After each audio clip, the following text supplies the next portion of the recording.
2 Kings chapter 21. Manasseh was 12 years old when he began his reign, and he ruled for 55 years in Jerusalem. His mother's name was Hephzibah. He did what was evil from Adonai's perspective, following the disgusting practices of the nations whom Adonai had expelled ahead of the people of Israel. For he rebuilt the high places Hezekiah his father had destroyed. He erected altars for Baal and made Asherah, as had Achav king of Israel, and he worshipped all the army of heaven and served them.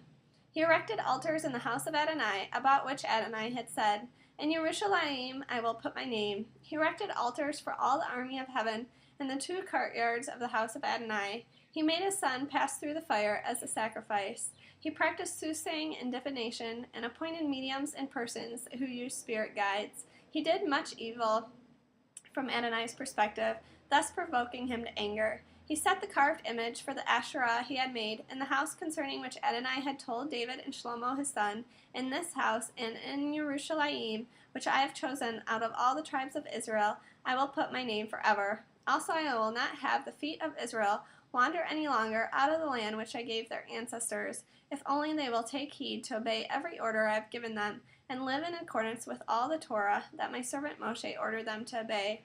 But they did not take heed, and Manasseh misled them into doing even worse things than the nations Adonai had destroyed ahead of the people of Israel.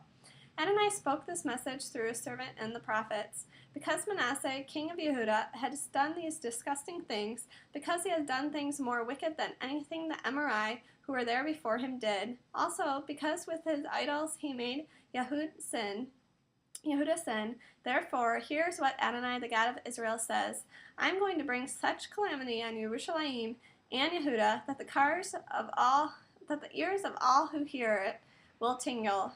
I will measure Jerusalem with the same measuring cord that I used over Shomron, the same plumb line as for the house of Achav.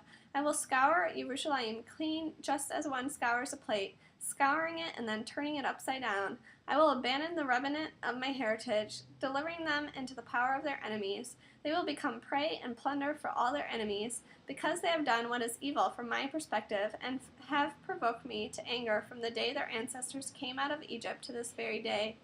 Moreover, Manasseh shed so much innocent blood that he flooded Jerusalem from one end to the other. This in addition to his sin, through which he caused Yehudah to sin, by doing what is evil from Adonai's perspective. Other activities of Manasseh, all his accomplishments, and the sin he committed are recorded in the annals of the kings of Yehudah. Then Manasseh slept with his ancestors and was buried in the garden of his own house, the garden of Uzzah. The Amon, his son, took his place as king.